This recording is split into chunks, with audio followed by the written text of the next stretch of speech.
बढ़ा दिया गया। 1 मई 1970 को द्वितीय बॉर्डर स्काउट्स को 2 भागों में विभक्त कर दिया गया। लाहौल स्पीति और किन्नौर के वासियों के साथ स्काउट्स विघटित की गई।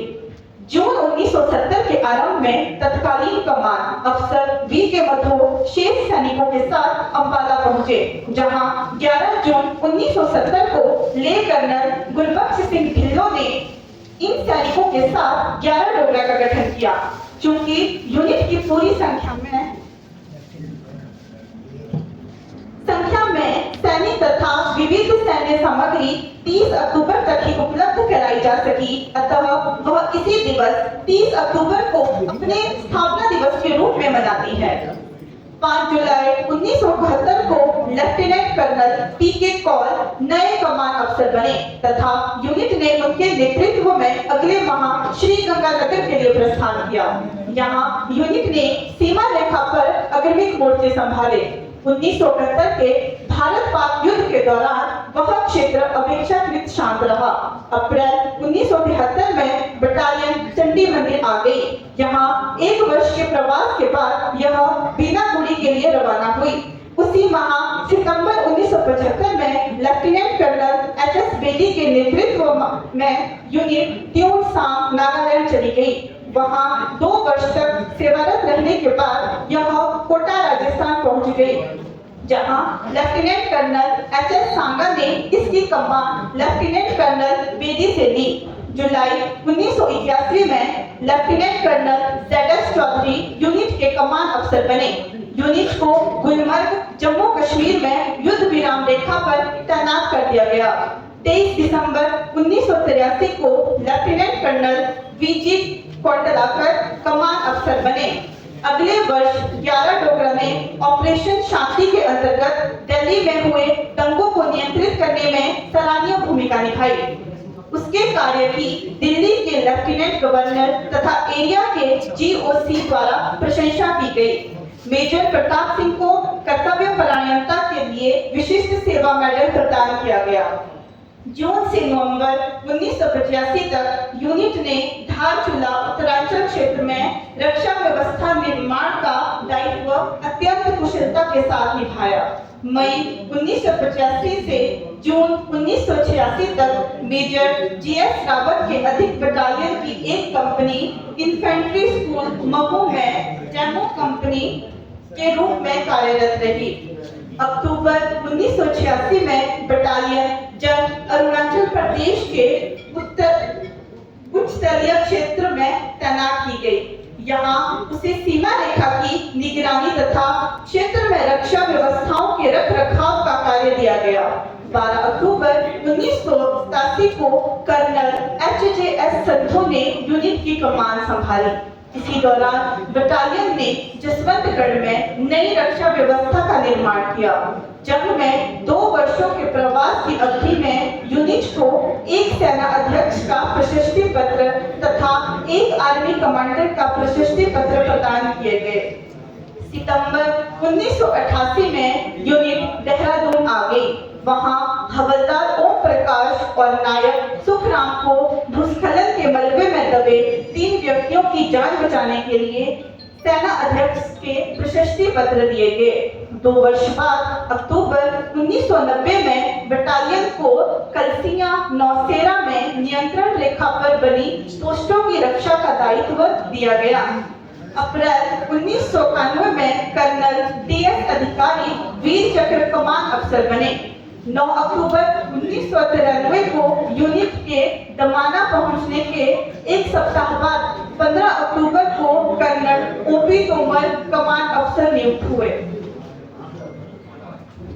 दमाना में 3 वर्ष बिताने के बाद यूनिट जुलाई 1996 में डामटिंग पश्चिम बंगाल चली गई, जहां 15 अगस्त को कर्नल अरविंद गोविल ने कमान भार संभाला। 20 जुलाई 1997 को कर्नल Y.S. महिपाल शौर्य चक्र ने कर्नल गोविल का स्थान लिया। 16 फरवरी 1997 के दिन यूनिट को हवाई जहाज से ऑपरेशन हिफाजत 2 के लिए त्रिपुरा ले जाया गया। यहाँ 6 मई 1998 को अखराबाड़ी गांव के निकट लेफ्टिनेंट सुरेंद्र सिंह राजपूत ने 18 घंटे तक एम्बुश में प्रतीक्षा करने के बाद AGTF के 2 भूमिगत आतंकवादियों को मार गिराया तथा एक राइफल के साथ पर्याप्त मात्रा में गोला बारूद बरामद किया। इस प्रक्रिया में शौर्य प्रदर्शन के लिए लेफ्टिनेंट राजपूत को सेना मेडल तथा मेजर SS मान को नायक केवल सिंह को सेना अध्यक्ष से प्रशस्ति पत्र प्रदान किए गए। अक्टूबर 1998 में यूनिट अपने स्थायी स्टेशन डामटिंग वापस आ गई, किंतु कुछ ही समय बाद बटालियन 27 डिवीजन के भाग के रूप में उधमपुर के लिए रवाना हो गई। और बैटल स्कूल सरोल में 1 माह की प्रशिक्षण के बाद यूनिट 29 अगस्त 1999 को पहन आ गई। 21 सितंबर को पेट्रोलिंग के दौरान सूबेदार स्वर्ण सिंह ने एक आतंकवादी को मारा तथा उसका व्यक्तिगत हथियार एक रेडियो सेट तथा कुछ गोला बारूद बरामद किया। एक सप्ताह बाद 29 सितंबर को मेजर मान के नेतृत्व में एक टुकड़ी एक विदेशी आतंकवादी को मारने तथा उसका हथियार बरामद करने में सफल रही। इसी तरह 6 अक्टूबर को भी मेजर मान की टोली ने 2 आतंकवादियों को मौत के घाट उतारा। एक अन्य क्रिया में कैप्टन RS जानी ने डूंगरपुर गांव में एक आतंकवादी को बंदी बनाया। 29 नवंबर 1999 को यूनिट इस क्षेत्र से बाहर निकल आई। 30 दिसंबर को एक कंपनी कालम उधमपुर क्षेत्र में एरिया डोमिनेशन के लिए नियुक्त की गई, जहां इसके अगले 1 माह तक इस कार्य को सफलतापूर्वक पूरा किया। 2 माह उधमपुर में बिताने के बाद 11 डोगरा 26 फरवरी 2000 को भीतर भाग दमन कार्यवाहियों के लिए दरहाल भेजी गई।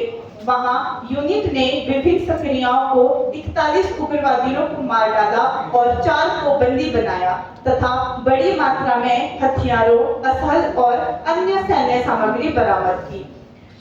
22 जनवरी 2001 को यूनिट संजुवान आ गई। अक्टूबर 2001 में ऑपरेशन अलर्ट के दौरान यूनिट ने सीमा पर 2 विदेशी उग्रवादियों को मार डाला और उनसे हथियार तथा असहल बरामद किया।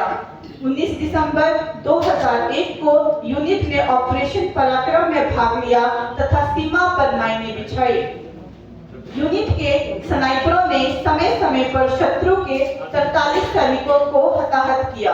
यूनिट ने शत्रु की रक्षा स्थितियों पर 7 बार गोलाबारी की, जिनमें शत्रु के 150 सैनिकों के हताहत होने का अनुमान है।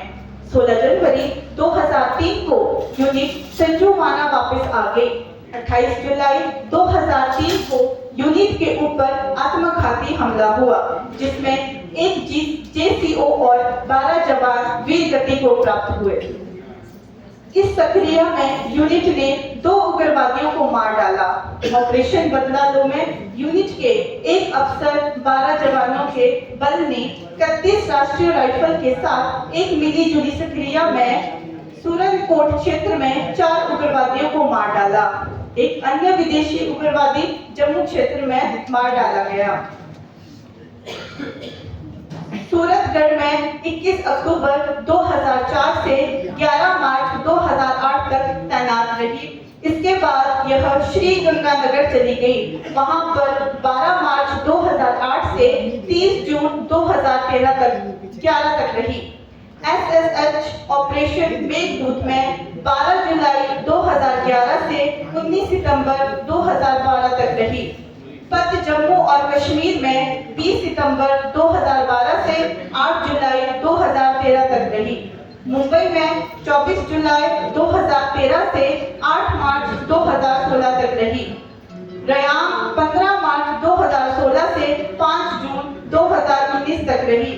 इसके पश्चात 2019 से 2021 में सोलन में रही और जुलाई 2021 से 2024 तक उड़ी में रही।